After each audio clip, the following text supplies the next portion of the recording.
ചർച്ചക്കിടുന്നത് ഒന്ന് നമസ്കാരമാണ്. നമസ്കാരത്തിൻ്റെ വിഷയത്തിൽ സമൂഹത്തിൽ ഏറെക്കുറെ ആളുകൾ നമസ്കരിക്കാൻ മുൻപിൽ വരുന്നുണ്ടെങ്കിൽ പോലും നമസ്കരിച്ച് തിരിച്ചു പോകുന്ന സ്വഹാബിയോട് നബി സല്ലല്ലാഹു അലൈഹി വസല്ലം പറഞ്ഞു, ഇർജി ഫസല്ലി ഫഇന്നക ലം തുസല്ലി. നമസ്കാരം കഴിഞ്ഞ് മടങ്ങിപ്പോകുന്ന സ്വഹാബിനോട് നബി തങ്ങൾ പറഞ്ഞു, നീ പോയി ഒന്നുകൂടെ നിസ്കരിക്ക്, നീ നിസ്കരിച്ചിട്ടില്ല. അപ്പോൾ അദ്ദേഹം തിരിച്ച് വന്ന് നബിനോട് പറഞ്ഞു, നബി ഞാൻ നിസ്കരിച്ചാണല്ലോ സൈഡിൽ. ദൈവത്തോട് വീണ്ടും നിസ്കരിക്കാൻ പറഞ്ഞു. അദ്ദേഹം നമസ്കാരം കഴിഞ്ഞു തിരിച്ചു പോകാൻ സമയത്ത് വാതിൽക്കൽ വന്ന് വീണ്ടും പ്രവാചകർ പറഞ്ഞു, ഇർജി ഫസല്ലി ഫഇന്നക ലം തുസല്ലി. മടങ്ങിപ്പോയി വീണ്ടും നിസ്കരിക്കും, താങ്കൾ നിസ്കരിച്ചിട്ടില്ല. ഇന്ന് നബി തങ്ങൾ നമ്മുടെ പള്ളിയിൽ വന്നിട്ട് ഇങ്ങനെ ഓരോരുത്തരോട് പറയാൻ തുടങ്ങിയാൽ എന്തായിരിക്കും നമ്മുടെ പള്ളിയിലെ അവസ്ഥ ചിന്തിച്ചു നോക്കി. അപ്പം അദ്ദേഹം തിരിച്ചു പറഞ്ഞു നബിനോട്, നബി എനിക്ക് ഇങ്ങനെയൊക്കെ അറിയുള്ളൂ, ഞാൻ എന്ത് തെറ്റാണ് നിസ്കാരത്തിൽ ചെയ്തിട്ടുള്ളത്. നബി തങ്ങൾ പറഞ്ഞു, താങ്കൾ നേരെ നിൽക്കണം, തക്ബീർ കെട്ടണം, റുകൂഇൽ തുമഇനീനത്ത് പാലിക്കണം, തുമഇനീനത്ത് അടക്ക ഒതുക്കത്തോടെ നിസ്കരിക്കണം, സുജൂദിലേക്ക് പോകണം, 7 അവയവങ്ങൾ നിലത്തു പതിയണം, നീ അടക്കത്തോടെ ഒതുക്കത്തോടെ നിസ്കരിക്കണം. അത് പഠിപ്പിച്ചു കൊടുത്തു. അപ്പൊ നിസ്കരിച്ച ആളോട് നിസ്കരിച്ചിട്ടില്ല എന്ന് പറയാനുള്ള കാരണം എന്താ? ശരിക്ക് നിസ്കരിച്ചിട്ടില്ല. ചില ആളുകൾ ഒതുണ്ടാക്കി കയറി വന്നു.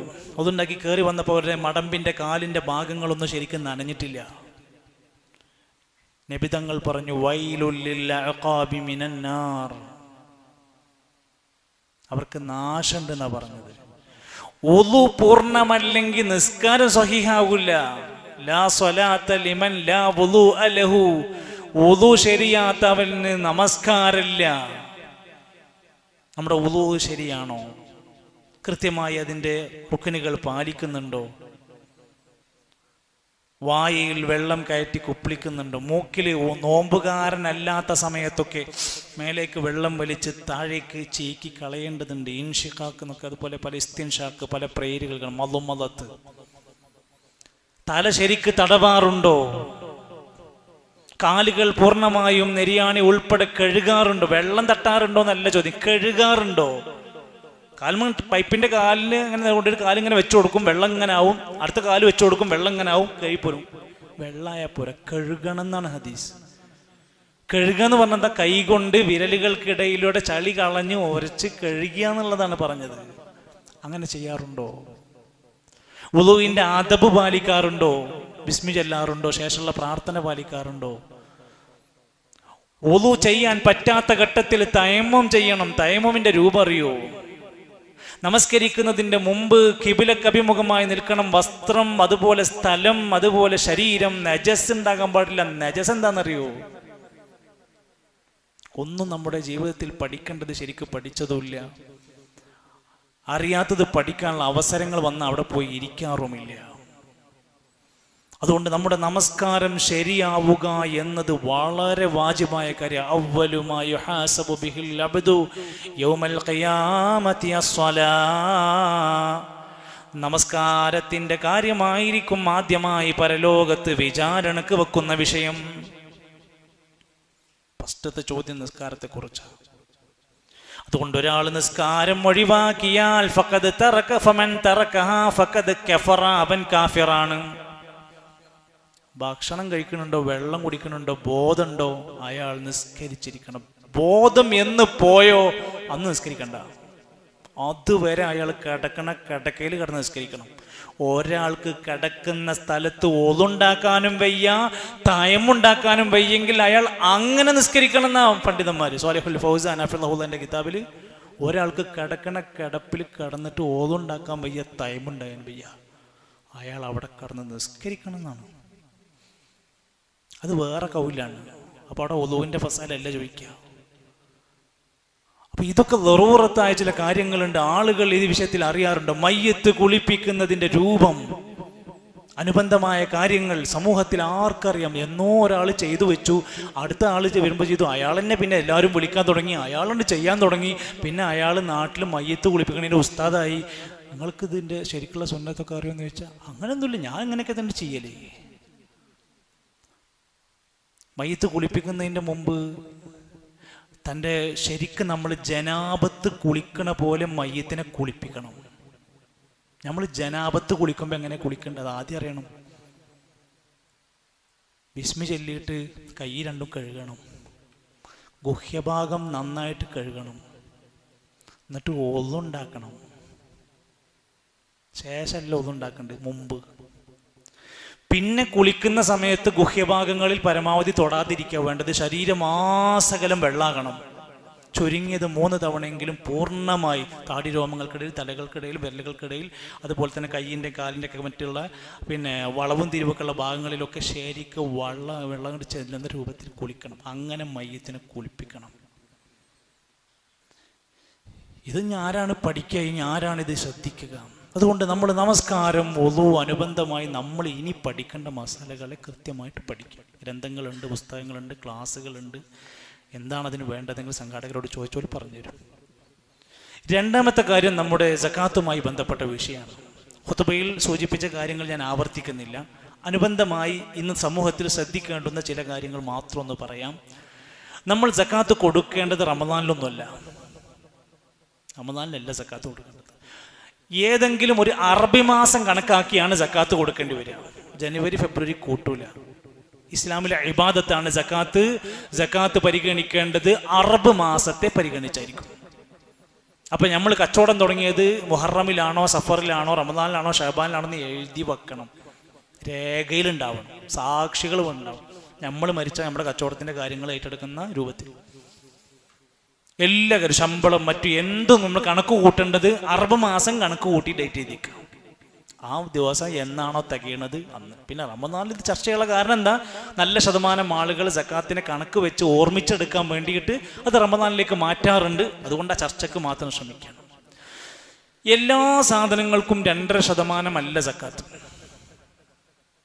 ചിലതിന് 2.5%, ചിലതിന് 5%, ചിലതിന് 10%, ചിലതിന് 20%. 2.5 എന്ന് പറഞ്ഞാൽ നമ്മൾ നേരത്തെ പറഞ്ഞ സ്വർണം, വെള്ളി, പൈസ. 5 എന്ന് പറഞ്ഞാൽ കൃഷിയായിട്ട് ഉണ്ടാക്കുന്ന സാധനങ്ങൾക്കൊക്കെ 5%. കൃഷിയിൽ നിന്ന് ഉണ്ടാക്കുന്ന സാധനങ്ങളെ പരിധി എത്തിയ സക്കാത്ത് എത്തി കൊടുക്കേണ്ട സമയമായാൽ 5% കൊടുക്കണം.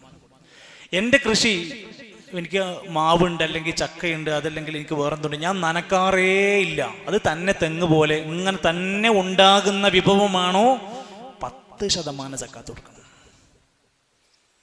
എനിക്ക് എവിടെന്നെങ്കിലും നിധിയായി കുറച്ച് സ്വർണമോ മറ്റോ നിധിയായി കിട്ടിയാൽ അതിൽ നിന്ന് 20% സക്കാത്ത് കൊടുക്കണം.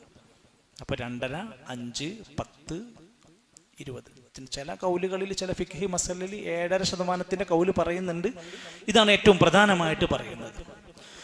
നിസാബ് എത്തിയവർ സക്കാത്ത് കൊടുക്കണം എന്ന് പറഞ്ഞാൽ, നിസാബ് എന്ന് പറഞ്ഞ പരിധി നമ്മൾ പറഞ്ഞു, 595 ഗ്രാം വെള്ളിയുടെ സംഖ്യ നമുക്ക് വരുമാനത്തിൽ ഉണ്ടെങ്കിൽ, ശമ്പളക്കാരൻ, പൈസ, കച്ചവടക്കാരൻ എല്ലാവരും, ഇന്നത്തെ കണക്കാണ് 65,450 രൂപ. അയാൾ ആ അത്രയും സംഖ്യ അയാളുടെ അസറ്റായി, സമ്പാദ്യ മുതലായി അയാൾ ഉപയോഗിക്കും. മുതലാളിൻ്റെ പൈസ നമ്മളെ കയ്യിൽ ഏൽപ്പിച്ച നമ്മൾ സക്കാത്ത് കൊടുക്കണ്ട, അത് മുതലാളിയുടെ പൈസയാണ്. ആരാണോ അത് ക്രയവിക്രയം നടത്തുന്നത് ആ വ്യക്തി സക്കാത്ത് കൊടുക്കണം. ആരാണോ ക്രയവിക്രയം നടത്തുന്നത് ആ വ്യക്തി സക്കാത്ത് കൊടുക്കണം. ഞാനൊരു കടക്ക് അഡ്വാൻസ് കൊടുത്തു, 50,000 രൂപ അല്ലെങ്കിൽ 1,00,000 രൂപ അഡ്വാൻസ് കൊടുത്തു, എൻ്റെ കന്ന് പോയി. അത് ഇനി കൈകാര്യം ചെയ്യുന്ന വ്യക്തി അയാളാണ്, ഇനി അയാളാണ് സക്കാത്ത് കൊടുക്കേണ്ടത്. അപ്പൊ ആരാണോ ക്രയവിക്രയം നടത്തുന്നത് ആ വ്യക്തിക്കാണ് സക്കാത്ത് കൊടുക്കേണ്ടത്, ആ വ്യക്തിയാണ് കൊടുക്കേണ്ടത്. മറ്റൊന്ന്, ഹറാമായി ഒരാൾ പൈസ ഉണ്ടാക്കി എത്ര കോടികൾ ഉണ്ടെങ്കിലും അയാൾ സക്കാത്ത് കൊടുക്കണ്ട. അയാൾ സക്കാത്തല്ല കൊടുക്കേണ്ടത്, അയാൾ ആ പൈസ മൊത്തം ഒഴിവാക്കാണ് വേണ്ടത്. കുറെ ആൾക്കാർ 10 കൊണ്ട് ചോദിക്കും, ഹറാമായ പൈസ എന്താ കാട്ടുന്നത്? ഹറാമായ പൈസക്ക് സക്കാത്ത് കണക്കൂട്ടണ്ട, നീ ആ ഹറാമ് മൊത്തം ഒഴിവാക്കുകയാണ് വേണ്ടത്. ഹറാമിന് സക്കാത്ത് വരൂല, ഹലാലിനെ സക്കാത്ത് വരുള്ളൂ. ഹറാമായ പൈസ മൊത്തം ഒഴിവാക്കേണ്ട സാധനമാണ്. മറ്റൊന്ന്, നമ്മുടെ അസറ്റായി സമ്പാദ്യമായി ഉപയോഗിക്കുന്ന വസ്തുക്കൾക്കാണ് നമ്മൾ സക്കാത്ത് പറയുക. കറൻസി പോലെയുള്ള, ഇന്നത്തെ കാലത്ത് കറൻസി, പണ്ട് ദിർഹം, ദീനാർ എന്നൊക്കെയാണ് അന്ന് വിളിച്ചിരുന്നത്. നമ്മുടെ കയ്യിൽ നമുക്ക് അധികാരമുള്ള പണത്തിനാണ്, നമുക്ക് ഉപയോഗിക്കാനും വാങ്ങാനും കൊടുക്കാനൊക്കെ പണത്തിന് മാത്രമേ നമുക്ക് എന്ത് ചെയ്യാൻ പറ്റുള്ളൂ, സക്കാത്ത് കൊടുക്കാൻ പറ്റുള്ളൂ എന്നർത്ഥം. മാസ ശമ്പളമുള്ള ആൾക്കാർ അത് വർഷം കൂട്ടി കണക്കാക്കിയിട്ട് അതിന് സക്കാത്ത് കൊടുക്കണം. ഡയമണ്ട്, പ്ലാറ്റിനം പോലുള്ള സാധനങ്ങൾക്ക് സക്കാത്ത് ഉണ്ടാകില്ല. ഡയമണ്ടിനും പ്ലാറ്റിനത്തിനും സക്കാത്ത് ഉണ്ടാവില്ല. മറ്റൊന്ന്, ഇപ്പം നമ്മുടെ നാട്ടിലൊക്കെ വർദ്ധിച്ചു കൊണ്ടിരിക്കുന്ന ടർഫ്, അതിനെങ്ങനെ സക്കാത്ത് കൂട്ടുക? കൃഷിയാണോ? കൃഷിയല്ല. സ്വർണ്ണമാണോ? വെള്ളിയാണോ? അല്ല. വരുമാനം. ടർഫിൻ്റെ വരുമാനം എത്രണ്ടോ വരുമാനത്തിന് ഈ പറഞ്ഞ സംഭവം തുക എത്തുന്നുണ്ടെങ്കിൽ അയാൾ സക്കാത്ത് കൊടുക്കണം. കോറി, ഇവിടെ എന്താ പറയാ? കോറി എന്ന് തന്നെ പറയാ. ഈ പാറ പൊട്ടിക്കുന്ന സ്ഥലത്തിന് കോറികൾ തന്നെയല്ലേ പറയാ. കോറികൾക്ക് സക്കാത്ത് കൊടുക്കണം. ചില കൗലി 2.5% സക്കാത്ത് എന്നാണ്, അത് വരുമാനം എന്നുള്ള നിലക്ക്. ഒരു കൗല് 5% കോറിക്കാരൻ സക്കാത്ത് കൊടുക്കണം. കാരണം അയാൾ കൃഷിയെപ്പോലെ ഭൂമിയിൽ നിന്നുള്ള സ്രോതസ്സാണ് പൊട്ടിച്ച് പൈസ ഉണ്ടാക്കുന്നത്, ഒരു ചെലവുമില്ല. അപ്പം അയാൾ 5% സക്കാത്ത് കൊടുക്കണം എന്നാണ് ഷാഫി മദ്ഹബിലൊക്കെ പറയുന്നത്. ആര് അല്ലേ ഇതൊക്കെ ആര് ചോദിക്കാൻ, ആരറിയാൻ? നമ്മുടെ നാട്ടിലേക്ക് അവസ്ഥ എന്താണ്? കച്ചവട സാധനങ്ങൾ, അറോദൊത്തിച്ചാറ കച്ചവട വസ്തുക്കളെ ശരിയാവണ്ണം കണക്ക് കൂട്ടി സക്കാത്ത് കാൽക്കുലേറ്റ് ചെയ്ത് ചെലവ് വരുമാനങ്ങളൊക്കെ കറക്റ്റ് കണക്ക് കൂട്ടി സ്റ്റോക്ക് എടുത്ത് സക്കാത്ത് കൊടുക്കുക. 2.5% തൻ്റെ കച്ചവട വസ്തുവിൽ നിന്ന് സക്കാത്ത് കൊടുക്കേണ്ടതുണ്ട്. അതുപോലെ തന്നെ പിന്നെ ശ്രദ്ധിക്കേണ്ടുന്നത്, ഷെയർ മാർക്കറ്റിലാണെങ്കിലും മറ്റുമൊക്കെ മൂലധനത്തിന് നമ്മൾ സക്കാത്ത് കൊടുക്കേണ്ടതുണ്ട്. ചില വസ്തുക്കൾ നമ്മൾ പൈസക്ക് എടുത്തു, ചില സാധനം കമ്പനിയിൽ പൈസ കൊടുത്തു, സാധനം കാണൂല. പൈസ കൊടുത്തു, സാധനം കാണാല്ല. ഹോട്ടല് പൈസ ഉണ്ട്, അവിടെ സാധനം ഉണ്ട്, പക്ഷെ സാധനം ഒന്നും അവിടെ പോയാൽ കാണൂല. അപ്പം നമ്മൾ ഹോട്ടലിന് മൊത്തം സക്കാത്ത് ഇടല്ല ചെയ്യുക. അവിടുത്തെ മൊത്തം കച്ചവടത്തിൻ്റെ വരുമാനത്തിനായിരിക്കും അപ്പോൾ സക്കാത്ത് ഇടുക. സ്ക്രാപ്പ്, അപ്പോൾ സാധനം കാണാനുണ്ട്, കുറേ കാറിൻ്റെ കുറേ സാധനങ്ങളുണ്ട്, അയാൾ സാധനം കാണുന്നുണ്ട്. അപ്പോൾ കാണുന്ന വസ്തുക്കളാണെങ്കിൽ അതിന് എന്ത് ചെയ്യണം? സക്കാത്ത് ഉണ്ടാകും. നമ്മളെ പ്രൊഡക്റ്റ് കാണുന്ന ഒരു സാധനമാണെങ്കിൽ, അതിന് പദാർത്ഥമാണെങ്കിൽ അതിന് സക്കാത്ത് ഉണ്ടാകും. അതിന് 2% കൊടുക്കേണ്ടി വരും. പിന്നെ മറ്റൊന്ന്, ഭൂമി കച്ചവടം. നിലവിൽ നമ്മുടെ വീട് വെച്ചു ഒരു സ്ഥലത്ത്, ആ സ്ഥലത്തിന് നമുക്ക് എന്തില്ല? സക്കാത്തില്ല. വീട് വെച്ചു, വീടിന് സക്കാത്തില്ല. കാർ എടുത്തു, കാറിന് സക്കാത്തില്ല.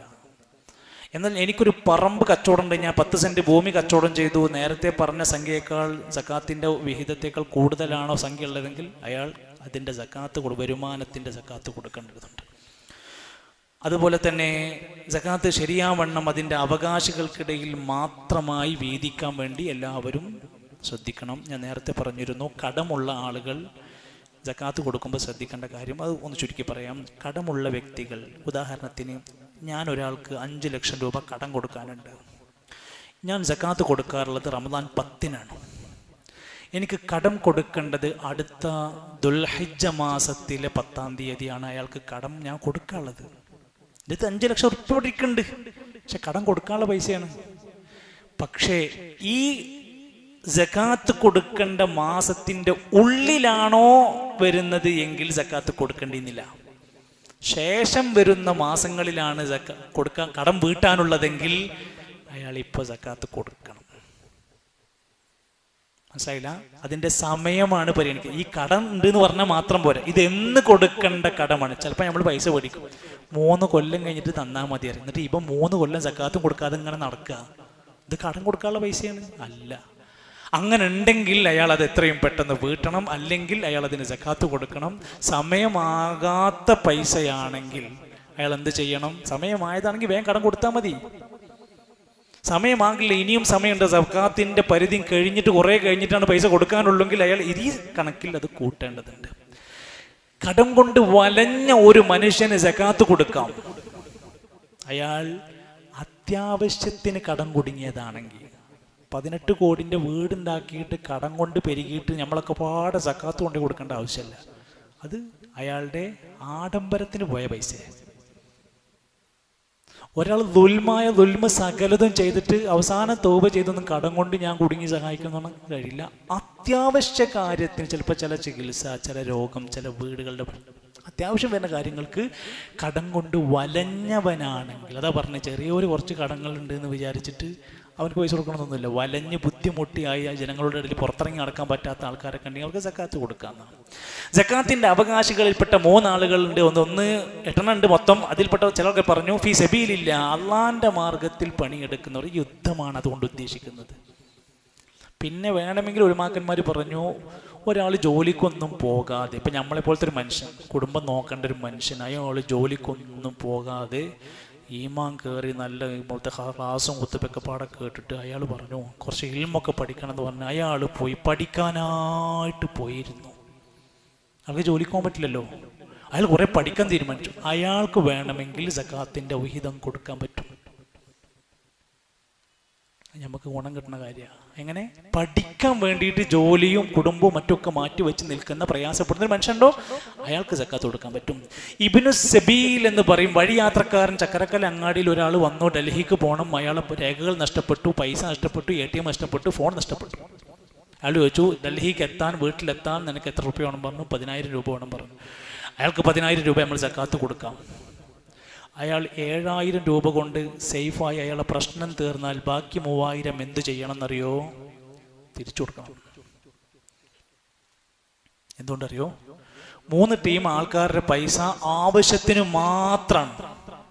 ഒന്ന് ഈ പറഞ്ഞ ഇബ്നു സബീൽ, അത് ആ ആവശ്യം കഴിഞ്ഞ് ബാക്കിയുള്ള പൈസ തിരിച്ചു കൊടുക്കണമെന്നാണ്.